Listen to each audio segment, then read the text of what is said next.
कि कख मार शिंगरफ बांसी विच, कख मार शिंगरफ बांसी विच बूटी डका डाढे रोगां नूं पाईए। इहदा मतलब है वे सरकार वारिस अली शाह सैयद वारिस अली शाह फरमाते ने कि कख मार शिंगरफ बांसी विच, यानी शिंगरफ नूं कुश्ता कर लो तुसीं बांसी बूटी दे विच, यानी कुश्ता शिंगरफ जो है ये बजरिया बांसी बूटी किया जाए तो डका डाढे रोगां नूं पावीए।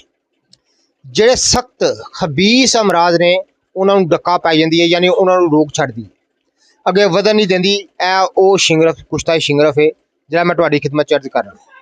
हुण जिक्र करने आ बांसी बूटी का। तो नाज़रीन करम कदीम दौर दे विच बांसी बूटी जिहड़ी